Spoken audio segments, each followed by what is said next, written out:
maka Abbaa, kan Ilmaa, kan Hafuura Qulqulluu, sadan Waaqa tokko. Ameen. Waaqayyo Abbaan keenya yeroo keenya kana umurii keenyatti ida'ee nagaan nu bulchatee ganama barii kanaan mana Waaqayyo kanatti akka walitti dhufnu kan nu gargaare maqaan isaa ulfaatu. Akkam bultanii, akkam jirtu, akkam yoo nageessan. Waaqayyo Abbaan keenya, uumaan keenya, tiksee keenya kan nurraa yeroo hundumaa hin fagaanne ijoollee isaa utuu guyyaan dadhabin halkan hin boqotin tiksee keenya isa dhugaa dadhabbii rafiitii hin qabaanne maqaan isaa ulfaatu kan nu eegee asiin nu ga'e asittis walitti nu qabee faarfattoota mana kiristaanaa Fayyisaa Addunyaarraa galata fuulduree uummata gidduu isaatti addabaabayitti galateeffatamu maqaan isaa ulfaatu. Galata keenyas Waaqayyo nuuf simatu. Baga Waaqayyo guyyaa har'aatiin isin ga'e. Daar Tsiyoon jedhanii Sadaasa 21 guyyaan har'aa akka mana amantaa keenyaatti guyyaa waa'ee giiftii keenya maaramii walitti dhufeenya Tsiyoon taabota Musee isa jalqabaa sana wajjin walitti dhufu injifannoo taabonni Tsiyoon suni daagoon caccabsitee waaqa kan jedhamee harkaan toshamee itti waaqeffatamaa ture sana caccabsitee injifattee kabajaan gara teessoo mana Waaqayyootti ittiin deebite sana yeroo itti himamu yeroo itti seenessamudha yeroon kun jechuudha. Akkasumas taabota Tsiyoon kun biyya keenya keessa akka jirtu qorannaa adda addaa kan geessisan Aksum Tsiyoon jirti asuma gara Mannagashaa kanas dhuftee gara sanas turtee jedhamee iddoo baay'eetiyyuu caqasama.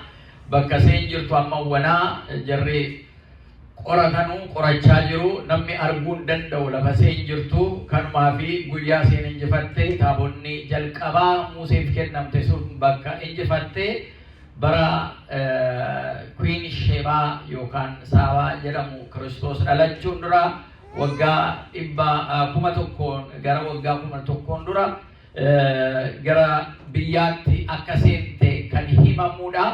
Kanaafuu guyyaa har'aa kana kitaaba qulqulluu keessaa Waaqayyo Tsiyooniin filateeraa isa jedhu kana qulqulluu Daawit isa Aasee kana walitti qabnee isa wajjin filatamuu maal akka ta'e bu'aan nuyi keessaa filatamtoota taanee dhiyaachuun keenya maal akka qabu filatamuu jechuun immoo qormaata akkamiis akka qabu jireenya keenya amma jiru wajjin walitti finnee ilaalla jechuudha. Mata dureen barumsa keenya Waaqayyo Tsiyooniin filateeraa kan jedhudha. Kunis faarruu boqonnaa 131 qodduu 132 boqonnaa 13 irraa kan jirudha jechuudha. Waaqayyo Tsiyooniin filateeraa jedha. Waaqayyo Tsiyooniin filateeraa bultoosaa akka taatuuf jecha jaallateera. Tuni bara baraan boqonnaa kootii jedha qulqulluu Daawit. Egaa qulqulluu Daawit kana ala laallu Tsiyoon kan jedhamtu jalqaba hiika adda addaa qaba Tsiyooniin kun jechuudha. Tulluu Israa'el keessatti argamtudha Tsiyoon inni jalqabaa tulluu Israa'el keessatti argamtu jechuudha. Bakka jechuudha. Lafarraa bakka wal ka'ee jiru. Akkuma tulluu Abboo Ciqqaalaa jennaa miti biyya keenyatti. Akkuma tulluu sana lafarraa wal ka'ee kan jiru Tsiyoon jedhamee kan moggaasamu tokko isarraan kan ka'e immoo tulluu sanarraan immoo kan ka'e magaallitti mogga'ee magaala Tsiyoon jedhamee Israa'el keessa magaala Tsiyoon kan jedhamu jira jechuudha. Tulluu sanarraan kan ka'e magaalli sunis isaan waamamee jechuudha. Inni sadaffaan immoo taabonni iddoo sanatti galu taabonni Musee sun Musee harkaa fudhate sun Museen eega fuudhe booda iyyadattu seenaa akkaataa taabonni ittiin Waaqayyo Musee gara tulluutti waamee eega sa'aa sofsiisee booda guyyaa 40 halkan 40 utunyaatiin utun dhugin Museen waaqa wajjin haasa'aa ture. Waaqa wajjin ala haasofnu beeluun hin jiru, dadhabbiin hin jiru, nan nyaadhaa nan dhugaan hin jiru. Waan nama ajaa'ibsiisu seenaa Musee sana keessatti guyyaa 40 halkan 40 waaqa wajjin walitti dhufe. Inni kun jireenya lubbuu keenyaa gara fuulduraatti Waaqayyo wajjin jiraatu tun beela'iin utun dheebotin akkaataa ittiin jiraannu kan nutti himuudha jechuudha. Guyyaa 40 halkan 40 tulluu sanatti ol ba'ee waaqa wajjin waliin haasa'aa ture. Jechoota ergaa dhaamsa seerota tulluu sanarratti waaqarraa fudhachaa ture jechuudha. Akkuma uummanni keenya tulluu Aabboo Cuqqaalaan bakka ayyoonni keenya seeratti tumanuudha jedhee seenaa keessatti himatu jechuudha. Bakka sanatti wal ba'anii tulluu irratti waaqa isaanii galateeffatanii ati olaanaadha, hundarra olaanaadha jedhanii Waaqayyoon galateeffatanii achitti ta'aniitu ayyoonni keenya seera tumuu turan jechuudha. Seerri gadaa, seerri uummanni ittiin bulu, seera dhiirri dhalli dubartiin ittiin bulanu, uumamni ittiin bulu, seera waaqni ittiin kabajamu, safuu waaqaa, seera uummataa kan itti tumanu jechuudha. Gadi kanaatiif egaa Tsiyoon ala jennu magaala sana, Tsiyoon ala jennu tulluu sana, Tsiyoon ala jennu taabota sanaa jechuudha. Isarraa kaasnee gifti keenya maaramiillee Tsiyoon jedhamee immoo koommentariidhaan hiika kitaaba sanaatiin immoo hiikna. Maaliif tulluun sun bara baraan hin jiraatu gatii ta'eedhaaf. Magaalli sun bara baraan hin jiraatu gatii ta'eedhaaf. Gatii kanaa teessoo Waaqayyo Tsiyooniin filateera ala jedhu isa waggaa 1000 booda eega Daawit darbee Yesuus Kiristoos filatamtuu waaqaatiin gifti keenya maaramii irraa dhalattee teessoo yookaan taabota isa dhugaa kana baatte gifti keenya maaramii jedhamee akkuma hiika kitaaba keessaatiin dubbifamtu gifti keenya Maariyaam abbaan Hiriyaaqoos kan galateeffate, abbaan Efreem kan isee galateeffate teessoo Waaqayyoo kan taate, kan darbuun irra hin jiraanne, kan jiraataa bara baraa kan ta'e Wangeela Luqaas boqonnaa 1 lakkoofsa 26 irratti akkuma caqasame gifti keenya maaramiin filatamuu ishee dubartoota keessaa immoo arginaa jechuudha. Kanaaf Tsiyoon Maariyaam jennee immoo maaramiidhaaf illee kennamee jira jechuudha. Ittiin waamamti jechuudha. Gati kanaatiif namoonni tokko tokko Tsiyoon Maariyaam ala jedhanu maaramii meeqa jira jedhaniitu maaramii meeqa jira jedhanii isa keessaa tokko Tsiyoon Maariyaam kan jedhanu jiru. Lakki magaala sanaan tulluu sanaan magaalli sun waamamte magaala sana keessa immoo taabonni Waaqayyoo gati jiramtuuf Tsiyoonii sana keessa gati jirtuuf taabota Tsiyoon jedhamte achi booda immoo taabota Tsiyooniin kuni maaramiidhaaf Tsiyoon Maariyaam immoo jedhamee akka sanaan akka kabajamu seerumti amantaa keessa gati jiruuf guyyaa har'aa ayyaana waggaa taabota Tsiyoon bakka taabonni maaramii jiru hundumatti kabajamee hoolaa jechuudha. Inni kun galata guddaa. Qulqulloota galateeffachuun qulqullootaa fi waadaa isaanii galame eeguun baay'ee barbaachisaadha. Qulqulloota kanaan immoo kan kan waaqeffamu Waaqa duwwaadha jechuudha. Maqaa qulqullootaatiin walitti dhufnaa kan waaqeffannu eenyuudha jechuudha. Waaqayyoo waaqeffannaa jechuudha. Waaqayyoo waaqeffannaa malee addaan baasnee sirriitti ilaaluun baay'ee barbaachisaadha.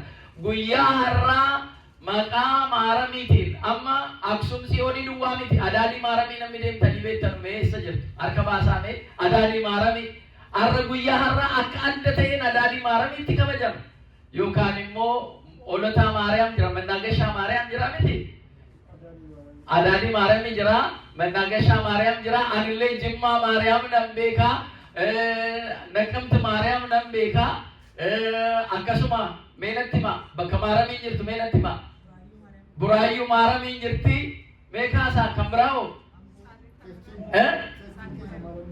maayittan Amboo Maariyaam Dabra Maariyaam Amboo jira maal jettan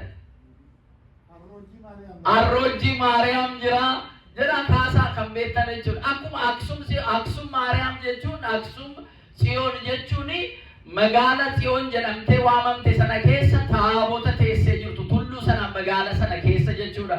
Anillee Mattuu Maariyaam jirti. Mattuu Maadara Sibaat la Maariyaam kan jedhamtu Mattuu Maariyaam jirti. Goree Maariyaam jira.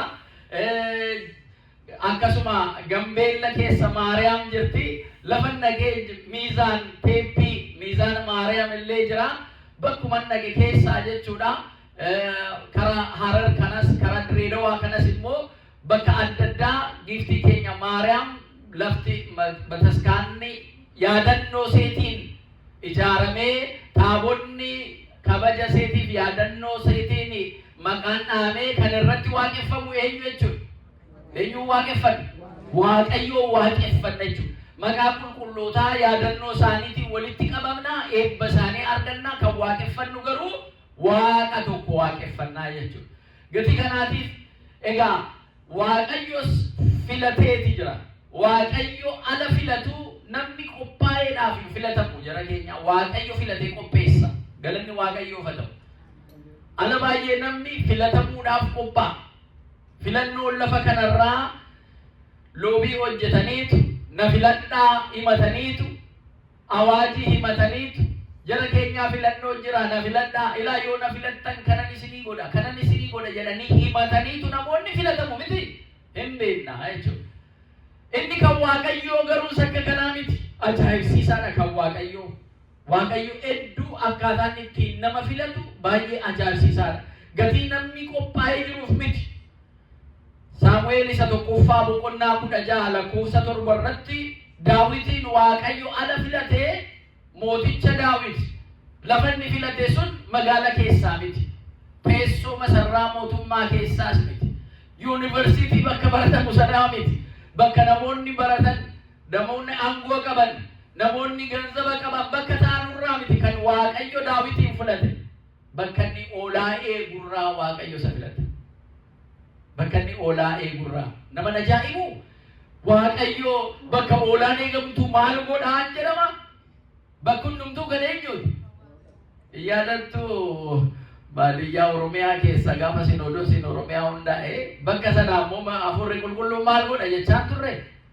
Iddoonsa Sinoodosii Oromiyaa amma Paappaasonni ala muudaman eessa ture iddoonsa? Walisoo keessaa eessa? Walisoo baadiyyaa sana keessa Hafuurri Qulqulluun eessa jira jedhanii jarrumti amantaa barsiisanuu jechuudha laala. Kuni faallaa, kuni dogongoratu hin ta'in amantii dhabuudha kun dhugaa sa'uudhaaf. Bakka Waaqayyoon jirre jira. Machallisani garaatis irraafame jira. Enjiru bakki Waaqayyoon hin jirre bakka hundumaa Waaqayyo jira. Galanni Waaqayyoo haa ta'u.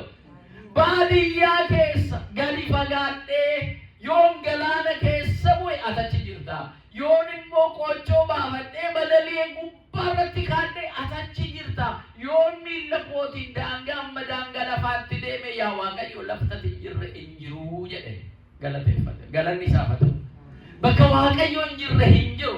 Kanaaf ala baay'ee filannoon Waaqayyoo ajaa'ibsiisaadha. Akka namaa fuula silaalee miti. Akka namaa qaama guutuu gatiin ta'eef, qaamni koo dhaabbiin koo gatii bareeduuf, beekumsi koo guddaa gatii ta'eedhaafis jedhee miti Waaqayyo kan filatu jechuudha. Filatee qopheeffachuu hin danda'a. Filatee diigee ijaaruu danda'a Waaqayyo. Galanni isaaf haa ta'u. Yaadattu seera ba'umsaa boqonnaa 3 lakkoofsa 11 irratti Museen ala Waaqayyo filate. Namumayyuu filatamu hin turre, haasaayyuu hin danda'u ture Museen. Arrabni isaallee danda'ee jechoota gaariitti sirriitti nama haasa'u hin turre.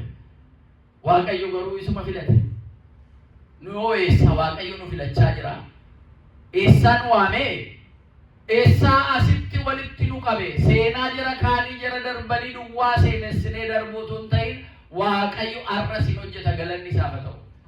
Waaqni nu waaqeffannu isa kaleessa hunda uume isa amma jiru isa hunda dabarsee jiraatudha. Alfaa Omeegaa kan jalqabaa isa dhumaas immoo kan ta'e hundumaa dabarsee kan jiraatu kan ta'e gatii ta'eedhaaf. Galanni isaaf haa ta'u. Gatii kanaatiif yeroo hundumaa Waaqayyoon hojjeta jechuudha. Yeroo hundumaa uummata isaarratti nama isaarratti Waaqayyo hin hojjeta.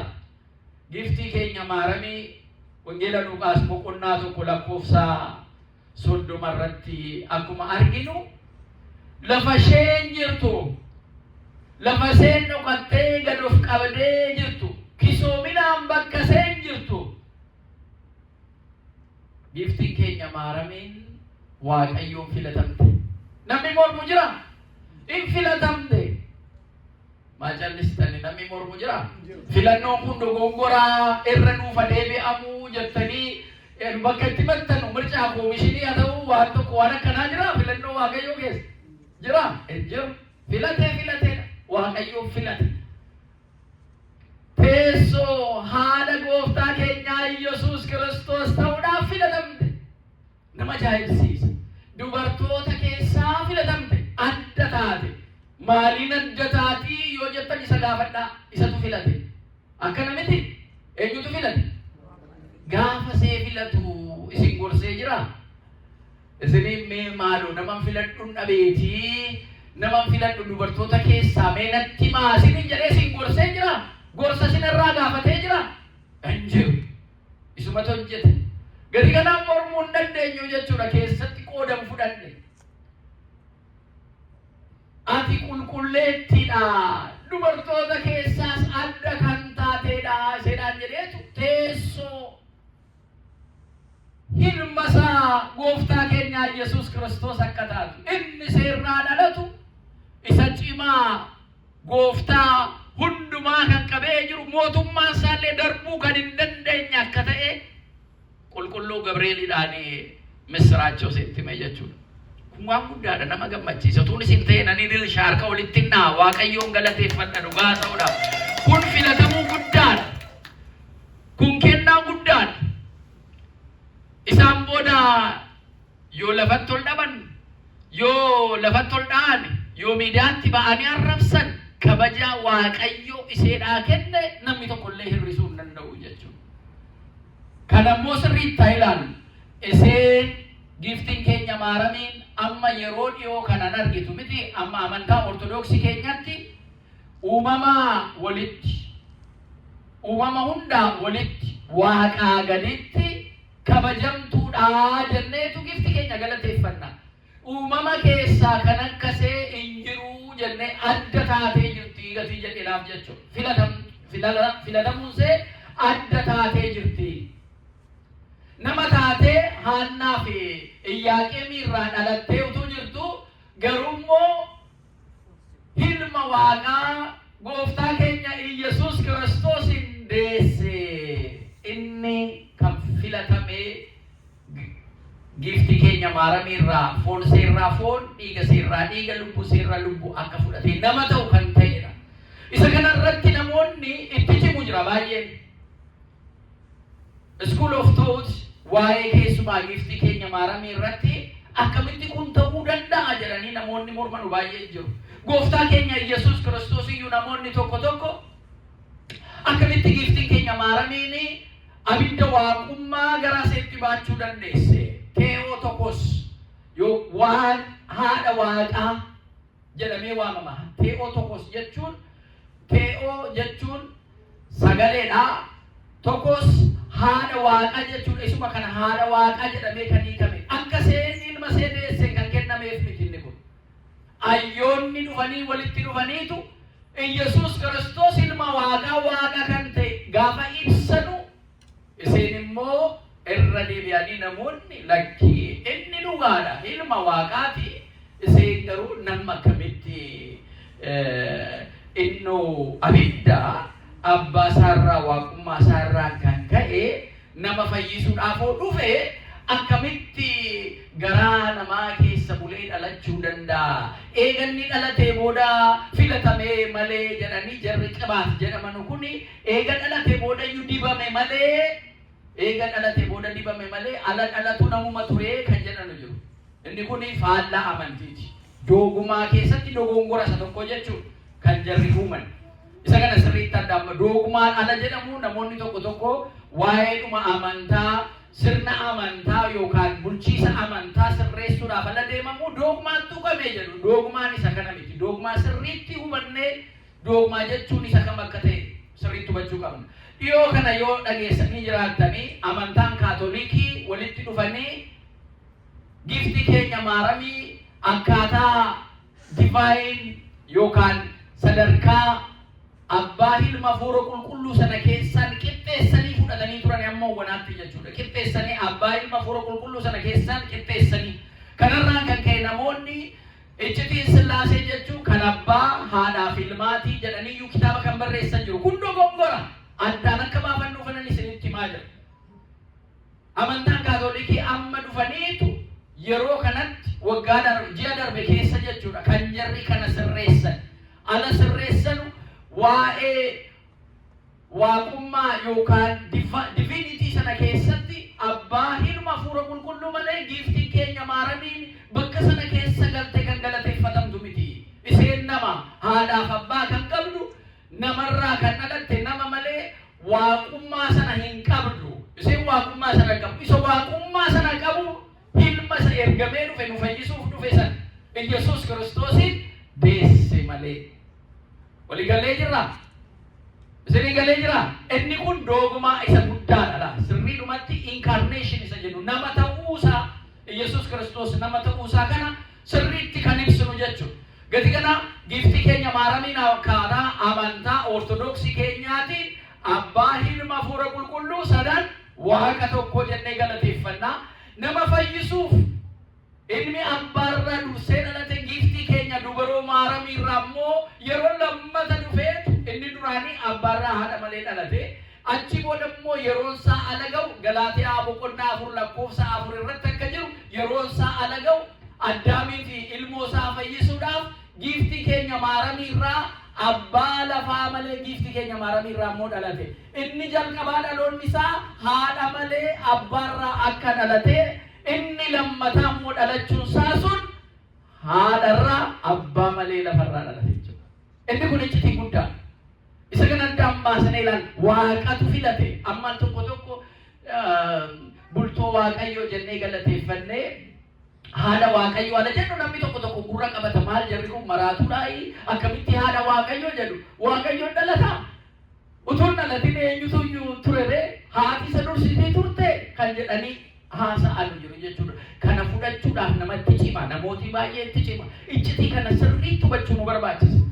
Akkaataa Yesuus Kiristoos abbaarraa jalqaba abbaa ilma hafuura qulqulluu jennee sadan waaqa tokko jenna. Abbaa ilma hafuura qulqulluu sadan waaqa tokko ala jennu. Abbaa ala jennu yeroo hundumaa abbaan durseetu ilmi immoo taanee dhufa miti. Abbaan dursee kana beekna karaa baawoloojiitiin. Garuu inni kun isa kana miti. Akka Abrahaam dursee Yisaaq immoo Yaaqoobiin godhatee sana miti jedha. Abbaa Yaaqoob immoo qindaasee irratti kun akka kana miti. Abbaa ilmi hafuurri qulqulluu turanii jiru hin jiraatudha. Labsii ijaatiif illee yeroo tokkollee addaan hin baanee jedha. Isa kana sirriitti hubachuun nu barbaachisa. Yeroodhuma fooniin dhalatellee giftii keenya maaramiirraa yeroo dhalatu garaa haadha isaa keessa taa'ee abbaa hafuura qulqulluu wajjin addunyaa bulchaa ture waaqummaa isaatiin jechuudha. Inni kun iccitii guddaa. Gati kana teessoo kanaaf iyyuu bara baraaf akka ta'u isheenis haadha waaqayyoo jedhamtee kan isheen giftiin keenya maaramiin akka seera amantiitti kan kaa'amte bara 300 keessa eegi gooftaan keenya Yesuus Kiristoos dhalate booda ayyoonni walitti dhufanii Yesuus Kiristoos Ariyoos Nesxoos faa yeroo adda addaa phaaphaasonni barumsa isaanii keessatti shakkiin itti galee karaa amantaa dhiisanii ala deemanu Sinoodoos inni jedhamu walitti dhufeenyi phaaphaasotaati. Walitti dhufeenyi phaaphaasotaa akka bara kanaa dhufanii phaaphaasonni walitti dhufanii jara keenya maal nu wayyaa konkolaataan kun jalaa cabdee jirti. Konkolaataan kun jalaa hojjetamtu. Akkasuma immoo siraamaaskeejaa na jalaa xinnaatee jira. Siraamaaskeejaan kun naaf dabalamu. Qabeenya xinnoo immoo horadhee jira. Qabeenya kana immoo maatiin koo naaf dhaalu jedhanii akka Sinodoosiidhaan murtaa'u bara kanaa miti. Jara keenya bara kana Sinodoosiin sirraa'uu qaba. Maaliif Sinodoosiin inni duraanii suni waa'ee amantaa taa'ee tokkoon dubbata. Waa'ee amantaa yeroodhaan bara baraan ummanni sammuu isaa guddachaa ilaalchi isaa fooyya'aa la deemu barumsa argachaa amma deemu sammuu isaa filoosofaayis ta'aa deema. Filoosofaayis ta'aa ala deemu kallattii amantii sana keessaa akka addaan hin baane gaaffii sammuu isaatti dhufe sana fidanii sinoodii sana irratti taa'aniitu tokko tokkoon ilaalanii seera amantaa sanaa sirreessaa qajeelchaa deemu jechuudha. Ala qajeelchaa deeman immoo akka sabara kanaa si baraareffadheen jira. Tawalizzahaan awgishaalloo isa akka jedhanii callumadanii qilleensa irratti daboodhaan yookaan miidiyaadhaan yookaan fira isa beekanuu yookaan nama isa hin beekne fira hin qabne irratti duulanuu kanaa miti jechuudha. Abbaan himatame maaliin akka himatame mirga ittiin of ibsuudhaaf of ittisuu kennameefi dhaqee dhaabbatee maal jetta jedhamee eessaa fidde barumsa kana jedhamee barumsi kun kana hoosiin jedha asirratti akkana siin jedha jedhaniitu iccitii achi keessa jiran walitti fidanii egaa amma amanteettaa fudhatteettaa iseen sirriin isa kanaa innati fidde moonni kun faallaadhaa jedhaniitu irra oolanii irra bulshanii maaliif nama sana ofirraa addaan baasu jechuun kutanii abiddatti akka darbachuuti jechuudha. Yeroo fudhatanii irratti hojjetanii deemu. Akka kanaan waa'ee gifti keenya maaramii Theotokos yookaan deessuu waaqaa Yesuus Kiristoos ilma waaqaa kan ta'eedha jedhamee akka kanaan ibsamee jechuudha. Amma inni kun iccitii bataskaana keessaa isa guddaa tokko namuma dhufetti himamuu miti. Namni haaraa dhufee bakka kanatti ilma waaqaa ala jennu waaqni dhalate ala jennu maal jechuudha jarri kun hin maraatanii moo eega dhalate booda akkamittiyuu namni dhalate akkamitti isa kaan uumuu danda'a jedhanii sammuu isaanii jeeqamuu danda'a. Gati kanaatiif uumaan keenya waaqni in dhalshuu in dhalatuu jennaa miti. In dhalshuu in dhalatuu jenna. Waaqni in dhalshine waaqni in dhalanne. Isa kana aadaa keessattis ala eebbaan eebbifamu akka kana jedhama. Maal jechuudha kun? Akkaataa foonii, akkaataa dhaalcha namaatiin kan dhalshu, kan dhalatu, kan fuudhu, kan heerumus miti wanta akkanaan jiru jechuudha. Fuudhaaf heerumni achi keessa hin jiru. Iccitiin kun adda jechuudha. Akka nu ilaallu filatee kan fudhatu akka sanaas miti jechuudha. Kan fuudhu, kan gaa'ela godhus miti jechuudha. Gati kanaatiif iccitiin as keessa jiru baay'ee iccitii Sillaasee inni jennu sun tokkummaa sadummaa isa jennu sun sirriitti hubachuu nu barbaachisaa. Nama ta'uu ala jennee jennu immoo filatamuu Tsiyoon kan jennee gifti keenya maaramillee as keessatti hubanna jechuudha. Isa kana immoo namni harkaan kan filate namni nuufa filatamtu kan jedhee nutu hin ta'in isumatu waaqatu isee filate jechuudha. Waaqa isee filannaan immoo namni mormuu fuulduree dhaabbatu tokkollee hin jiru. Maaliif? Waaqayyo gifti keenya duwwaaraa miti kan filate yeroo ammaa hundumti keenya filatamtoota Waaqayyooti. Yohannis boqonnaa 15 lakkoofsa 16 irratti hundumti keessanuu hunduma keessan anatti isin filatee jedha Waaqayyo. Eenyutu isin filate? Eenyutu isin filate? Isin miti kan na filatee jedha. Anatti isin filatee jedha Waaqayyo galanni isaaf haa ta'u. Gati kanaatiif nuyi filatamtoota Waaqayyooti. Kanas jirru filatamneetu jechuudha. Ijoollee Waaqayyooti. Filatamtoota Waaqayyooti. Kana shakkina qilleensi shakkii kana keessa akka laphee keessanitti waa tokko hin finne hubadhaa. Ala as dhuftan kaatanii Waaqayyooti isin filate galanni isaaf haa ta'u. Beekumsa keessaniin immoo qabeenya keessaniin immoo dandeettii keessaniin immoo isatu beeka waan ittiin isin filate jechuudha. Inni isin filateera. Inni nu filateera galanni isaaf haa ta'u. Akkaataan filannoo immoo adda adda kan maaramii gooftaa keenya Yesuus Kiristoosiin akka deessuuf filatamte. Isa kana eenyuyyuu argachuu hin danda'u. Inni sun adda jechuudha.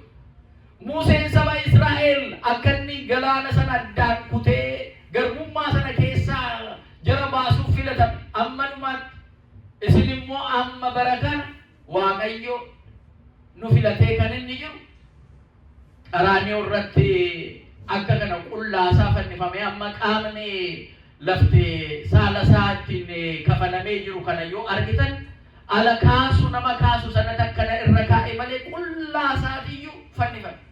Qullaasaa inni qullaasaa fannifameef kun namni qullaasaa isa salphisuudhaaf fannisnaan aduun guyyaa sana qullaasaan agarsiisu jettee dhaamte.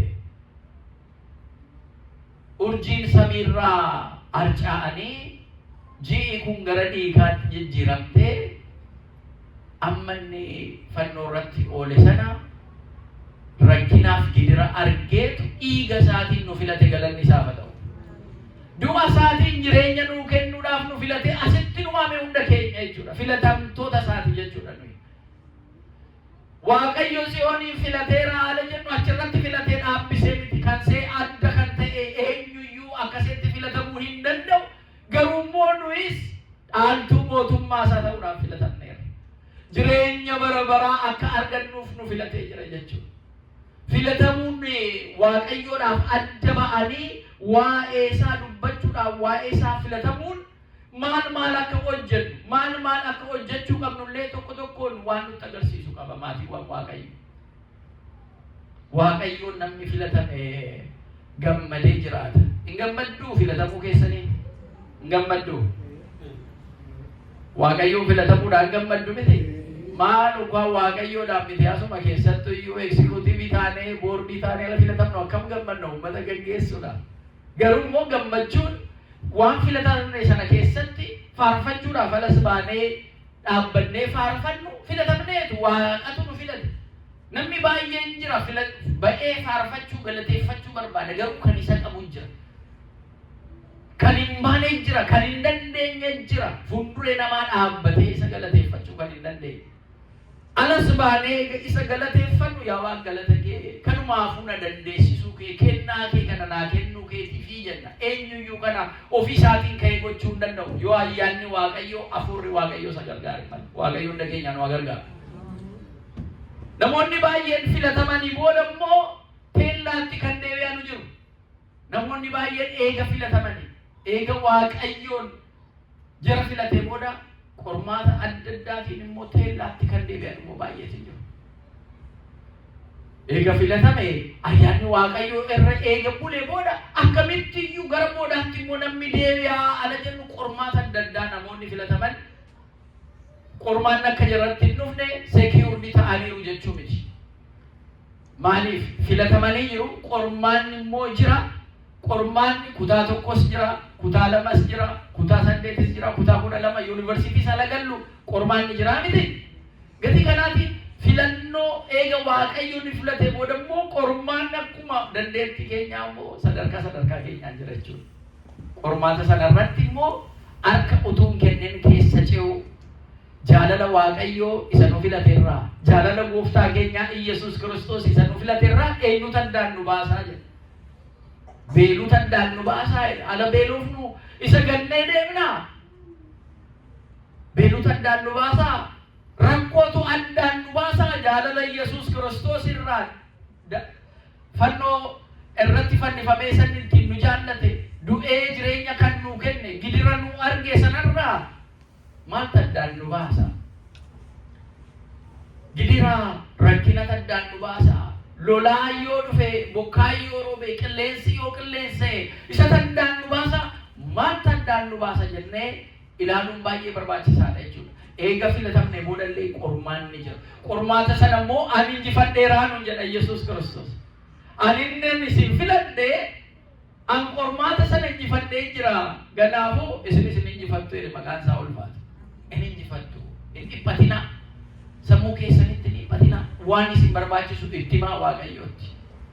Waaqayyo kanan barbaada kanan na dhiphisee kanan na yaadda'aa jira jedhaatii itti himaa isarratti hin dhiphatinaa.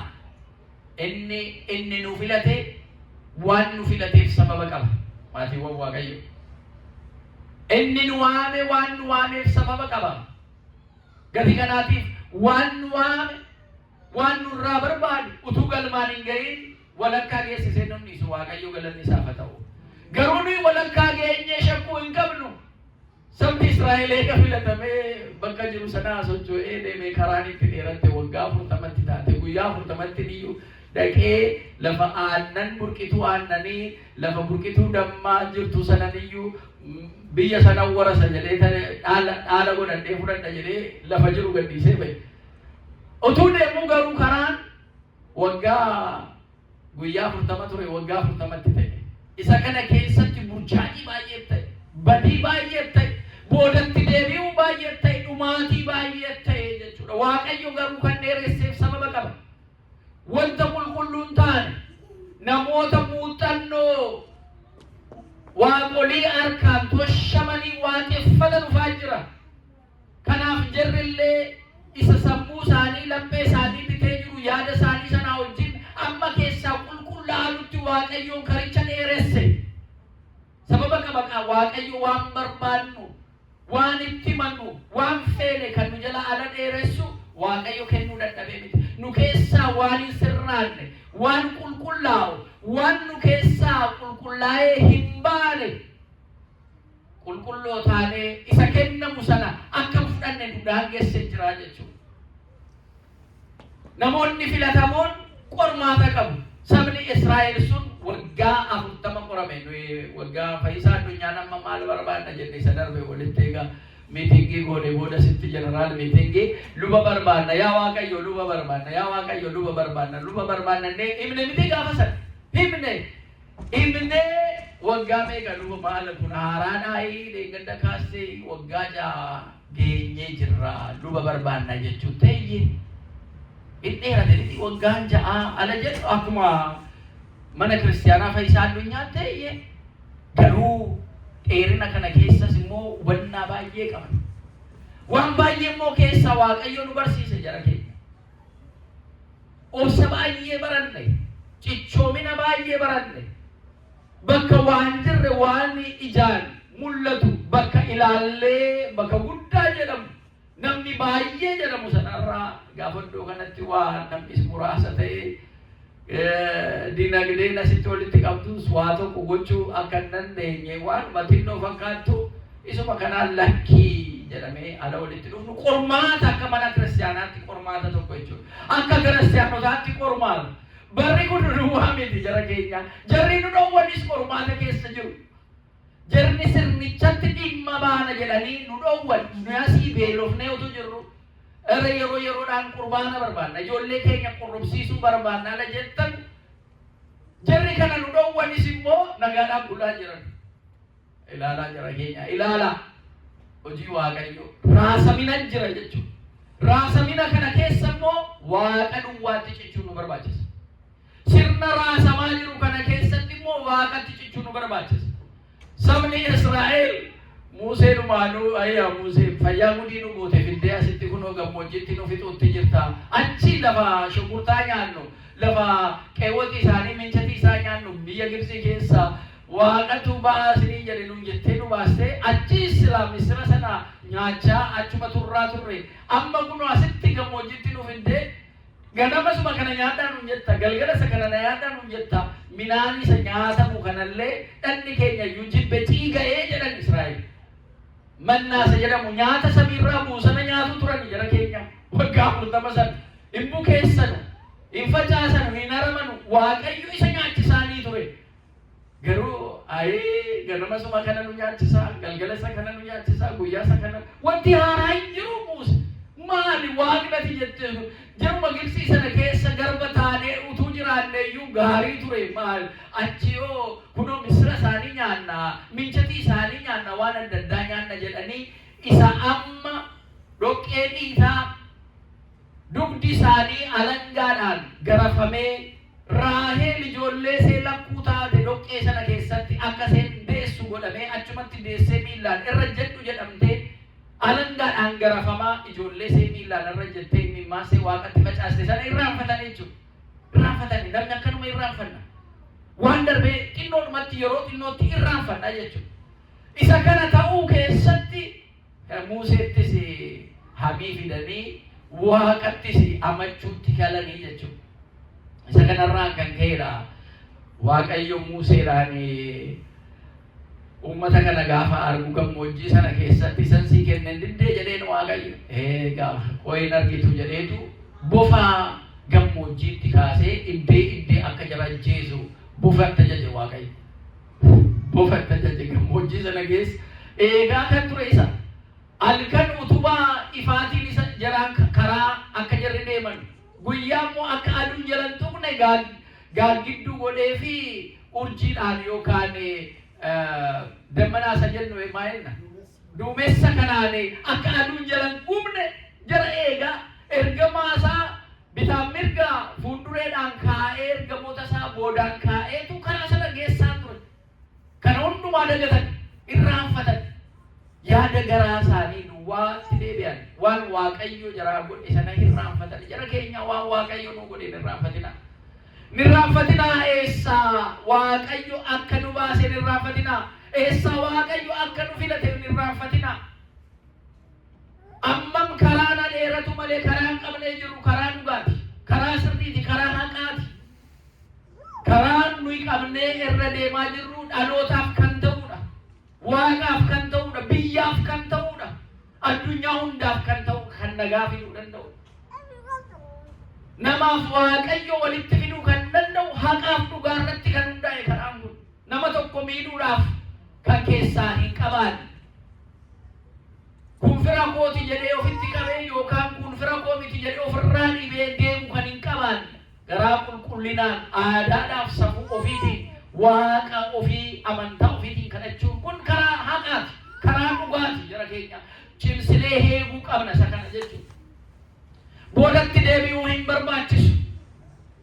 Uummanni muratee gara fuulduraatti deemu yeroo akka kanaa baay'ee jabaannee Waaqayyoon kadhachuu nu barbaachisa. Jijjiirama baay'ee dhufu addunyaa jijjiiramaa jiru kana keessa, murtii dhabamee bakka jiru kana keessa, haqni dhokatee bara jiru kana keessa, daa'imman yeroo dhuman addunyaa kanarraa argaa jirra. Dubartoonni nama jara gargaaru yeroo dhabanii asitti raasaman argaa jirra. Yeroo keessumaa ammaa kanammoo hundumtuu of jaallataa ta'ee mootummoonni yoo jettan, aangoorra jarri jiran yoo jettan, kaabni jiru, kibbi jiru, ba'aan jiru, lixi jiru, addunyaan nuti walumaa galee akkaataa survive ittiin godhatu afaan banatee walii gadi fiigaa jira yeroo kana jechuudha. Yeroo kana afaan isa banamee jiru nama nyaachuuf ka'e keessa akka hin galle of eeggachuu baay'ee barbaachisaadha. Afaan leencaa isa baname naannoo keenya nu liqimsuudhaan marsee jirurraa of eegaa nuun jedha Waaqayyo. Galanni isaaf haa ta'u. Nu eegee jira, galanni isaaf haa ta'u.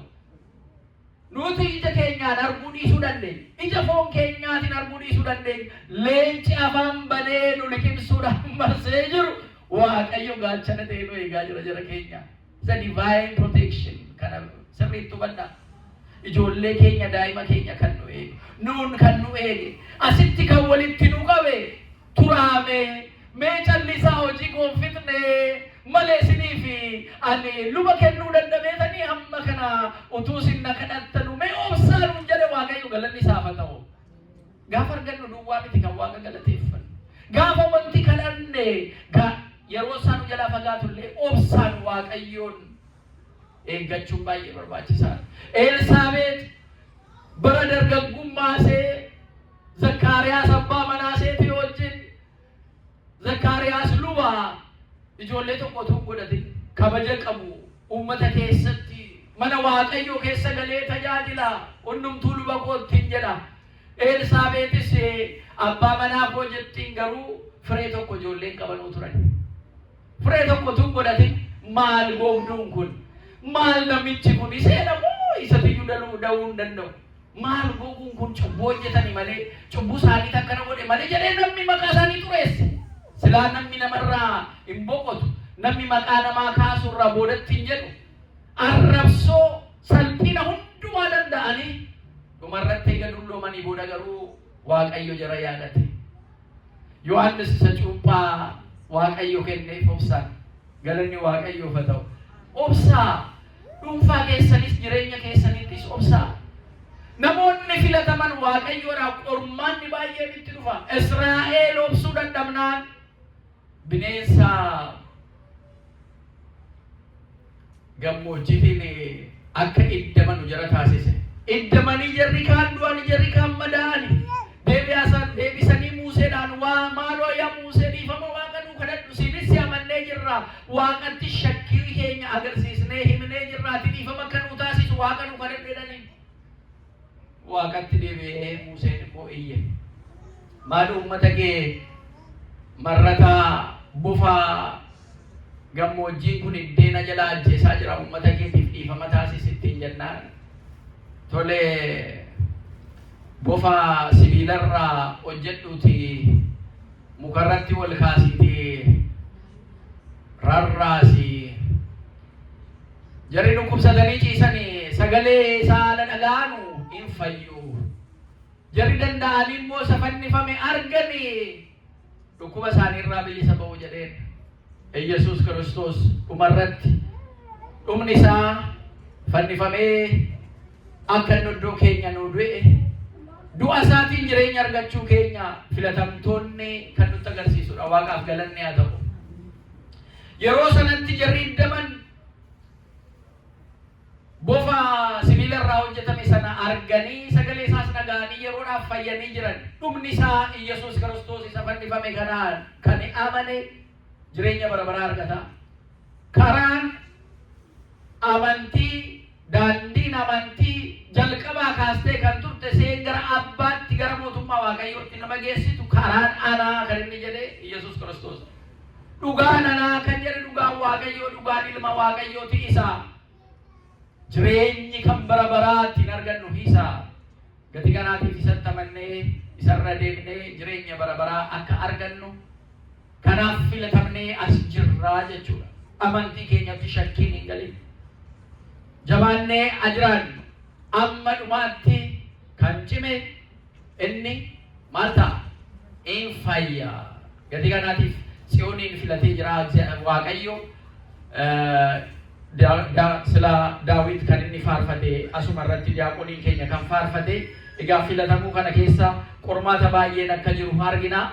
Filatamuu keessa qormaatolii jiran immoo tokko tokkoon yeroo taalutti sirriidhumatti ilaalla. Maaliif filatamnee eegas dhufne maa qoratamnee jechuun nurra hin jiru jechuudha. Qoratamuu kana keessa immoo yaa Waaqayyo waan nuu ta'u waan gaarii nuu buusii jennee Waaqarraa ija keenya kaasuu qabnu jechuudha. Amma dhumaatti amantaa keenyaan cimnee filatamtoota keessaa tokko taanee akka lakkaa'amnu Waaqayyo nu haa dandeessisu.